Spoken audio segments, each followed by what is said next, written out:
Okay karon na ako'y tagaan og ginaggamay nga komento. Kay naa man gyud tawag ining nag-post og comment sa ato ang mga videos nga ato ang gina-upload sa social media, particularly sa Facebook and the YouTube. Maingon pa nila nga tawag ng dapat sabadista ta kay si Kristo sabadista daw. And tawag ining anti-Catholics nga nagahisgot ining buong butanga nya mooy tawag anang kusog kaayo mo hisgot aning butanga kining Seventh-day Adventist. So mo na atong hisgutan karon mga sir mga ma'am. So kay ningon man ang mga sakop ni Ellen G. White nga sabadista daw si Kristo. So therefore kita pod sabadista po daw. So unsa ni ka gitawag og tinuod. So mo nang ato ang tubagon karon mga sir. Okay, so ngayon, so karon maghimo tag mga comparisons kumbaga sa ato ang program. Ngano man kay lahi man gud lang lahi man gud lang maghisgot ta nga ato ang i-compare ang mga butang ilabi na kanang comparison between truth and lies and the comparison between tawag ining true religion and fake religion or fake sect. So mas maayo mo yun nang mag-compare ta. And at the same time, mohimo ta or mo gamit tag mga ebidensya kay para at least ang ato ang mga higala nga mga dili Katoliko is makaingon ba nga wala ta nagbinuang dinhi. Wala ta naghimo og istorya lang dinhi, di ba? Kaya ang style magud nila pag Katoliko ang mo istorya bisag na ebidensya mingon na sila di man na tinuod. Pero pag sila mo istorya bisag chismis, bisan og chismis sa ilahang gitawag og pastoy, amo na ilahang mo nilang tuuhan. Mauna mga sir, mga ma'am. Sir Benda Docena, yes sir, maayong buntag Sir Abner Delfin. Maayong buntag. Okay, sige, proceed ta mga sir. Okay. So, tinuod ba nga si Kristo sabadista? Actually, walay sekta or walay relihiyon kaniadto nga sabadista. Kana manggod nga word nga sabadista na uso lang na dinhi sa tawag ining Pilipinas tungod aning magsilbi halos kauno na nila ilahan ng idulog ang tawag ining Sabado. Mao nang mga mao nang mga membro ni Egg White or ni Ellen G. White na natukod lang ni adtong 1863. So karon ang term nga ilang gigamit si Kristo sabadista. Pero ang question, unsa man ang religion sa to ang Ginoong Kristo at that time? Sa dihang nahitabo nga nagpakatao siya, misulod sa kinaihan sa tao, nahimong subject siya sa gitawag og balaod sa tao, sa dihang nahimo siyang tao. So unsa man ang iyahang pundok or a religion nga iyahang gipasakupan, same ba sa mga nagpaila karong mga sabadista? So ang ato ang tubag mga sir mga ma'am, si Kristo sa dihang nahimong tao, nisulod sa kinaiyahan sa tao, ang religion nga iyang gipasakupan, Judaism. And according sa World Almanac in Book of Facts, kining gitawag og Judaism, gitukod ni Abraham. Ilahan ni gi-attribute kang tawag ini nga Abraham. And at the same time, sa diyang nahimong taong Ginoong Kristo, mga balaod sa Hudyo, ilahang gisunod paghalad sa mga manana, paghalad sa kining tawag ining unsa na kanang mga dugo didto sa gitawag og sa templo ug uban pa. So mo nang mo naabtan og mao na ang religion nga gi pasakupan sa Ginoo. Usa na din kanang ilang pagpractice sa Sabbath keeping. Nano nagpractice man sila sa Sabbath keeping tungod kay gisugo ang Dios, gisugo sa Dios ang Israel to follow or gitawag og musunod sa pagsimba kaniya sa ikapitong adlaw. Unya ang kuan ana man gud mga sir, ang basis sa counting of days man gud ana is dili man gud basis sa counting of days sa kalendaryo. Ang basis sa counting of days ana according sa ilahang gitawag og tradisyon, magsugod ang counting of days sa dihang sa pagsugod sa ilahang trabaho. Yung mga Hudyo man gud magsugod ang ilahang tawag ining trabaho magsugod sa Domingo, mo ba first day na nila, mo ang first day of work nila. So mag-end ang ilang 7th day sa ato ang kalendaryo Saturday. So ingon ana ang ilang kuan mga sir. And at the same time, nasa tradisyon na ginasunod. Pag magsimba sila, ang maong ilang pagsimba gipanguluhan og pari, dili gipanguluhan og pastoy. Manang musod sila sa tawag ining sinagoga na pari nga nag-atang dito. Na pari nga mag-administer sa ilahang kining weekly worship or weekly Sabbath nila. And at the same time, pagpahinumdum na katong kasabutan sa Ginoong Dios tali sa Israel, Deuteronomio Kapitulo 5, versikulo 14 hangtod sa 16, nga kining maong tawag ining balaura, kining maong sugua, exclusive lang for that Israel. Nga naman kay nahiago man sila sa kaulipnan sa Ehipto sulod sa 430 katuig.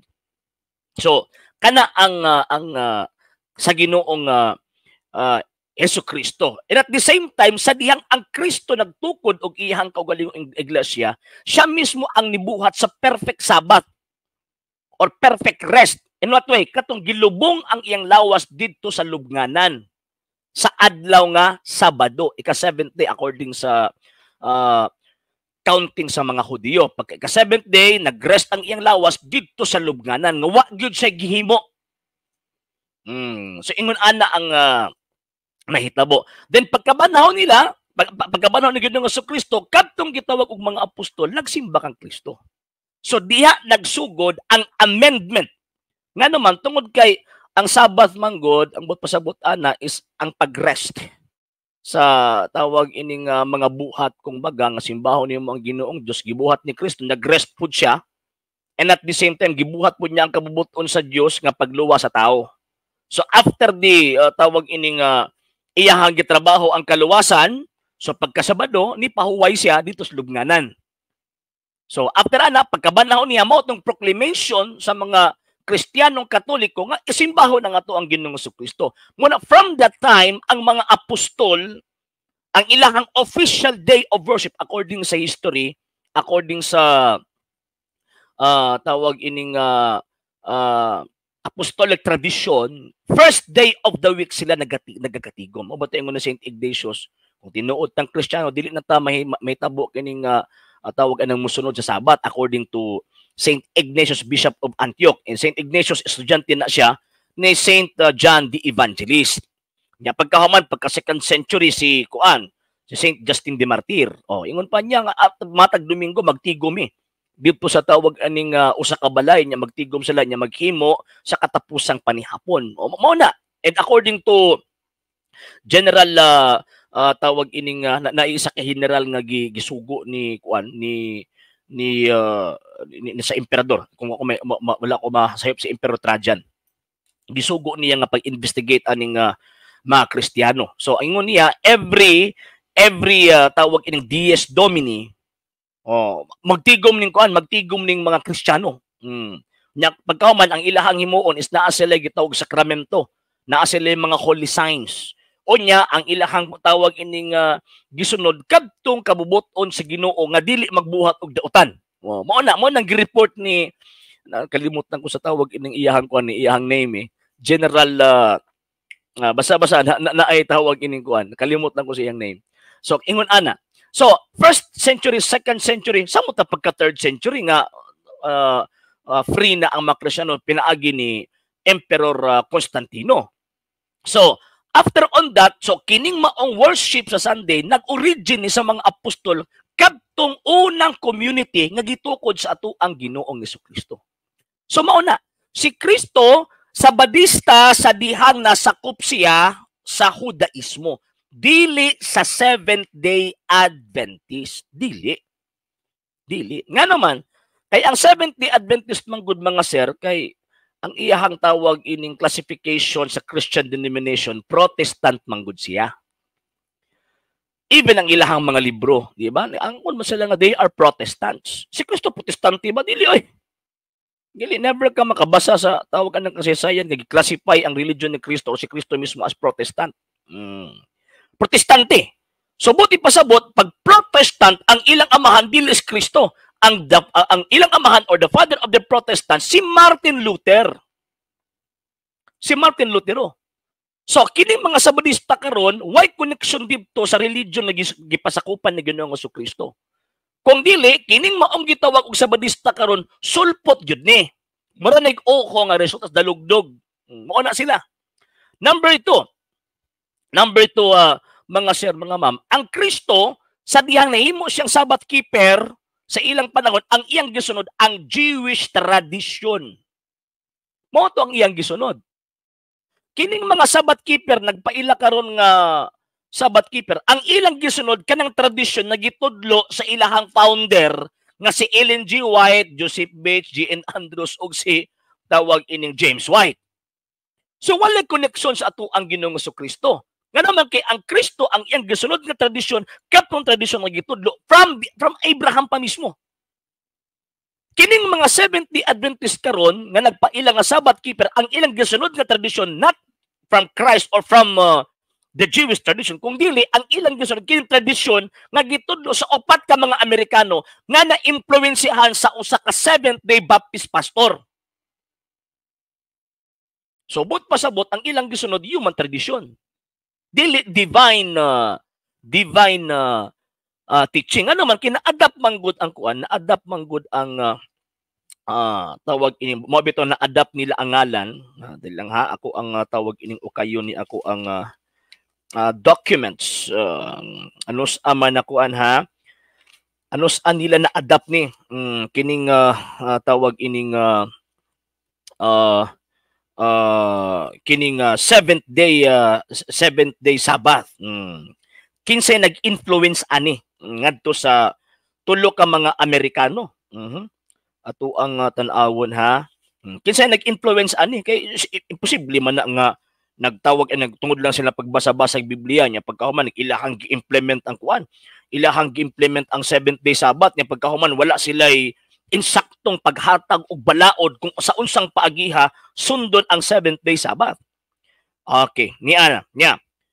The foremost proponent of Sabbath keeping among the early Adventists was Joseph Bates. So kisalaw ko no ang tawag ining proponent nga mosunod mosunod daw sila anang seventh day Sabbath sa among early Adventist. Ang nagsugod ana kay si Joseph Bates. Nga naman, Bates was introduced to the Sabbath doctrine through a tract written by Mennonite preacher Thomas M. Preble, who in turn had been influenced by Raquel Oaks Preston, a young Seventh-day Baptist. So, kanang tawag ining pagsunod nila sa Seventh-day Sabbath, dili na biblical Sabbath, kung dili influence lang na, gikan sa usa ka Seventh-day Baptist pastor nga si tawag ining Thomas Preble, nga nagkuha pud og idea from Rachel Oaks Preston. Yan. So buti pasabot dili gikan sa kuan, dili gikan sa Biblia. So kini pagsunod-sunod nila sa Seventh Day Sabbath, ilaharon ng irason-rason ang Biblia para mga ilad mo. Mga ilad ta. Muna magbasa-basa rin nga ang giingon din sa Biblia. Adlong ipapahulay gyud. Mo nagingon sa Biblia. Nga dapat tang kuan, dapat tang mosunod kay mao nang giingon sa Biblia. Yeah. Pero ang tinuod ana, ang nag-implementar ana sa ilang pagtuo dili si Kristo. Way kalabutan sa Biblia. Gikutlo-kutlo lang na Biblia para ihaom-haom nila sa ilahang gihimo. Pero ang tinuod layo os tinain ng ilahang gihimo service. Nga naman kay kadtong biblical Sabbath, kung ato ang tanawon, kung mao gyud na ilahang gisunod, dapat nag-offer pa sila karon og mga sakripisyo. Ang ilahang gihimo entertainment. Magbasa-basa sa Biblia, wali-wali ang pastor pagkaman online 10% na din. Pagkahuman ana maghimo dan sila intermission number. Ang tinuod nga mga kuhan, ang tinuod nga mga sabatarian, bisan naa sa ilahang mga sinagoga, magsimba sila, mag-atubang dito sa kuhan, mag-atubang dito sa altar sa Jerusalem. Kung asa ang silangan dito sila mag-atubang, ano man kinaa dito nakaposisyon ang altar sa Jerusalem. Kini sila. Kini mga SDA karon, unsa naa ba sila pagtuningon ana? Wala nga naman kay wa sila altar. Ang naa sa ilaha podium. Wala na sa Biblia nga ang sentro sa ilahang pagsimba, ang sentrong butang sa ilahang pagsimba podium. Wala. Wala na sa Biblia. Huna-huna nila na. So, tungod sa pagka-influence ni Joseph Bates, iyahang gi-introduce ang Sabbath keeping sa tawag ining kuan sa ilahang bag-ong sektang gitukod nga gitawag og Seventh-day Adventist Church. Mao na kung ato ang tan-awon ang tawag ini nga kasaysayan, ato ang tan-awon mga sir ha, ato ang basahon ha, para mas maayo magyud ni nga ato gining basahon ang mga dokumento kung baga 18. Okay, tan-awon sa nako mga sir ha. Gusto magud nako nga naatay dokumento kung baga. Okay. Dira. The practice of Saturday worship gave the denomination established in 1863 a new name. The Seventh-day Adventist Church. So before 1863, wala pa'y Seventh-day Adventist Church or pundok nga ginganlan og Seventh-day Adventist Church. And at the same time, may connection kang Kristo, nga naman kay kitukod ganig mga Amerikano, no? May connection kang Kristo. Wala, basta pagkapila na silang maangkon, kami nagtuman sa gitawag og sugo, kay ang sugo para man sa gitawag og tanang tao. Yes, tinuod na. Ang sugo para sa tanang tao, pero kinsa ang mo implement? Kamo? Pag na ay sugo na implementor sa sugo, nga naman, kay mo mong to ang mo detalye, mo mong to ang mo interpret sa sugo. Ang Biblia ang interpreter, asa man ka makabasa sa Biblia, ang Biblia mo interpreter. Even gani ang mga Hudyo magsalig sa nasulat lang, kinaa sila gitawag og tradisyon.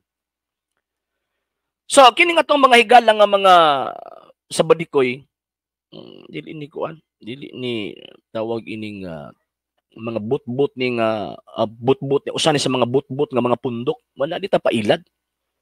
Kay kusog kay magkutog Biblia, mag-angkon-angkon anang kasulat sa Biblia nya, way connection dia, di ba?